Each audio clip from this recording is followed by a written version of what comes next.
नमस्कार दोस्तों। एसबीआई ने हाल ही में सीनियर सिटीजन्स के लिए एक स्पेशल सेविंग स्कीम लॉन्च की है जिसकी ब्याज दर आम सेविंग स्कीम्स के मुकाबले में ज़्यादा रखी गई है। क्या है ये स्कीम, कैसे काम करेगी, क्या इसके नियम और शर्तें हैं, आइए देखते हैं। दोस्तों, स्कीम का नाम है एसबीआई पैटर्न स्कीम।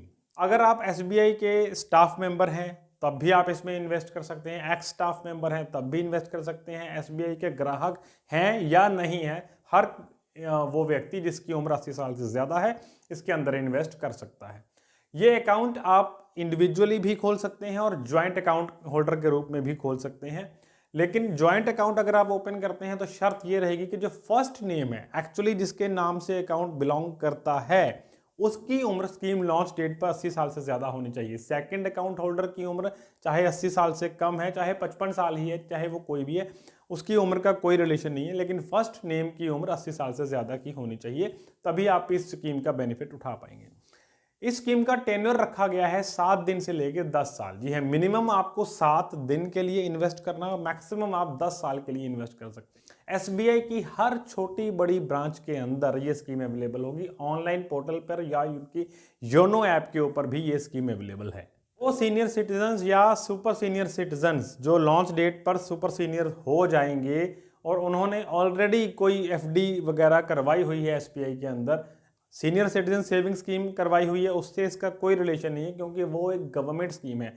एसबीआई की किसी फिक्स डिपॉजिट स्कीम में आपने इन्वेस्ट किया हुआ है और आपकी उम्र स्कीम लॉन्च डेट पर 80 साल से ज़्यादा बनती है तो ऑटोमेटिकली आपको इस स्कीम का बेनिफिट मिलेगा। यानी कि जो भी आपका एग्जिस्टिंग रेट चल रहा था उससे 10 बीपीएस इंटरेस्ट रेट आपका बढ़कर आपको मिलना शुरू होगा। इसके लिए आप कंप्यूटर सॉफ्टवेयर अपने आप सारा डाटा कलेक्ट करेगा और आपको उसका बेनिफिट होगा। कोई आपको एक्स्ट्रा एफर्ट डालने की ज़रूरत नहीं है। ये कॉलेबल एफडी के रूप में काम करेगा। कॉलेबल एफडी मतलब जिसे कभी भी आप प्री मैच्योर कर सकते हैं। नॉन कॉलेबल एफडीज होती हैं, उनका लॉक इन पीरियड होता है, उसे आप उस लॉक इन पीरियड के खत्म होने से पहले प्री मैच्योर नहीं कर सकते। लेकिन कॉलेबल एफडीज को आप प्री मैच्योर कर पाते हैं। जो भी प्री मैच्योरिटी के रूल्स एसबीआई के एप्लीकेबल होते हैं किसी भी एफडी के ऊपर, वही इसके ऊपर भी एप्लीकेबल होंगे, वही पेनल्टीज इस पर भी चार्ज की जाएंगी। मिनिमम इन्वेस्टमेंट 1000 रुपये का है, मैक्सिमम इन्वेस्टमेंट 3 करोड़ रुपए का है। तो टैक्स के रूल्स एज पर नॉर्मल एफडी है, जो भी इससे इनकम जनरेट होगी वो आपकी टोटल इनकम में ऐड होगी, टीडीएस भी काटा जाएगा और आपको अपने टैक्स ब्रैकेट्स के हिसाब से उस पर टैक्स पे करना होगा।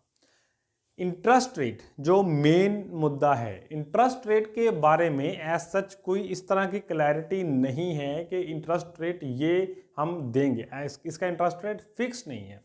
लेकिन जो भी एप्लीकेबल इंटरेस्ट रेट है किसी सीनियर सिटीजन के लिए यानी सुपर सीनियर सिटीजन के लिए, जो भी एसबीआई का एफडी का मैक्सिमम रेट चल रहा होगा उससे 10 बीपीएस ज़्यादा उसको इंटरेस्ट दिया जाएगा। यानी कि आपने जिस दिन एफडी करवाई, मान लो उस दिन 7% रेट था तो उससे 10 बीपीएस ज़्यादा। अगर आप आज से 6 महीने बाद इसके अंदर इन्वेस्ट कर रहे हैं उस समय जो रेट चल रहा होगा उससे 10 बीपीएस ज़्यादा।